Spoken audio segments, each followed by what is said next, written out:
नहीं, मैंने कहा कि मैं ज्यादा देर न बोलूं और लोग भी बैठे हुए हैं। एक घटना सुनाना चाहता हूं।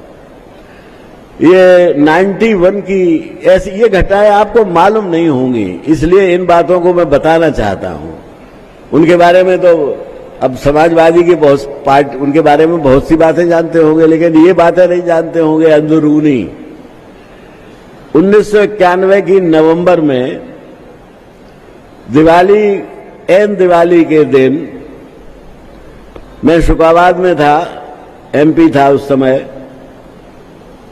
और मेरे पास एक फोन आया, और वो फर्रुखाबाद के वो भी एमपी थे और पत्रकार भी थे। मैं नाम भूल रहा हूं, पत्रकार थे वो बहुत बड़े अच्छे, लेकिन वो फर्रुखाबाद के एमपी थे। तो उनका मेरे पास फोन आया, कहने लगे प्रधानमंत्री जी आपसे कुछ बात करना चाहते हैं, बीपी सिंह साहब। अब मेरे लिए तो ये बड़ा अच्छा था, मैं तो प्रधानमंत्री से कभी मिला ही नहीं था। एक आध दफे कभी नमस्कार दुआ सलाम हो गई वो दूर से, तो न वो मुझे बहुत मेरे नजदीक थे न मैं उन्हें जानता था ज्यादा। तो मैंने कहा मुझसे क्या काम, अरे बड़ा जरूरी काम है, आप चलो। तो हाँ, संतोष भारती जी, प्रोफेसर साहब ने बता दिया, संतोष भारती जी थे। उनका मेरे पास फोन आया कि वो आपसे बात करना चाहते हैं। चुनाचे हम एक टैक्सी करके, तो हमारे पास गाड़ी वाड़ी तो होती नहीं थी, टैक्सी करके दिल्ली गए। सीधे प्रधानमंत्री जी ने कहा कि आपको लखनऊ जाना है। हमने क्यों? बोले मुलायम सिंह मुख्यमंत्री जो है उत्तर प्रदेश के, वो हमारी एक बात नहीं मान रहे हैं, और वो किसी की नहीं मान रहे हैं। हमने अपने राही जी एक थे, उनके उपगृह मंत्री थे राही, रामलाल राही, तो वो उनको भेजा, तो उनको भी मना कर दिया। हम ये चाहते हैं कि जो इन्होंने संत गिरफ्तार कर रखे हैं, जो साधु गिरफ्तार कर रखे हैं, अगर वो उनको छोड़ दें तो हम उन लोगों से बात करके कुछ फैसला कर लें, और शायद कुछ अयोध्या का जो मामला चल रहा था उसका कुछ हिसाब निकल आए, सॉल्यूशन निकले। तो हमने कहा साहब ये बात आप टेलीफोन पे ही तो हो सकती है। बोले टेलीफोन वो उठाते नहीं है। हमने कहा ये भी बड़ी विचित्र बात है। खैर मैं आया, अब दिवाली का दिन था, तो नेताजी ने सबसे पहला प्रश्न मुझसे किया, दिवाली नहीं मना रहे?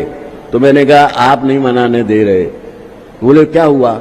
हमने कहा ऐसे ऐसे हमको प्रधानमंत्री जी ने भेजा है और कहा, बोले उनको आप अगर छोड़ दें, वो साधु जो लोग आपने गिरफ्तार कर लिए कुछ, तो शायद कुछ बातचीत से निकल आए। तो मैं नेताजी की दूरदृष्टि की तारीफ करना चाहता हूं, उसको बताने के लिए कहा। उन्होंने मुझसे जो वाक्य कहा वो सुन लो आप।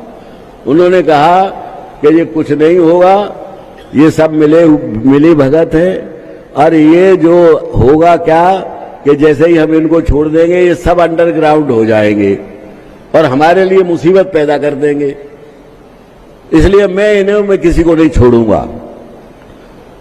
ये रथवत यात्रा निकल रही थी, उसके सिलसिले में तो मैंने ये कहा, मैंने कि नेताजी एक बात सुनो, थे तो वो हमारे स्टूडेंट, लेकिन हम उनका आदर इसलिए करते थे कि उन्होंने बहुत सी बातें हमें पढ़ाई थी, वो भी मैं आपको बताऊंगा।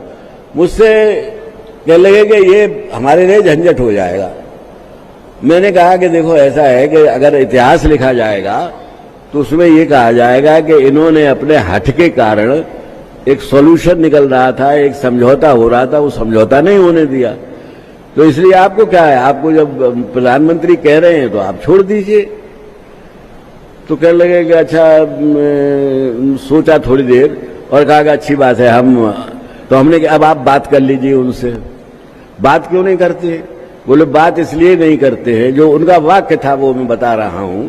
अब उसके क्या, बोले असल में भ्रम क्या है प्रधानमंत्री जी को कि उन्होंने मुझे मुख्यमंत्री बनाया है, जबकि मैंने उन्हें प्रधानमंत्री बनाने में तो सहयोग किया है, उन्होंने मुझे मुख्यमंत्री नहीं बनाया। तो जब, लेकिन वो चूंकि कांग्रेस का जमाने से एक चला आ रहा था सिलसिला कि प्रधानमंत्री ये सोचता था कि मुख्यमंत्री हमारे अधीन है, तो बोले कि हम जब बात करना चाहते हैं तो वो बात नहीं करते। हमने इसी विषय पर उनसे शुरू में बात करनी चाहिए, तब उनने बात नहीं की। तो जब राय जी आई तो हमने बात नहीं करी।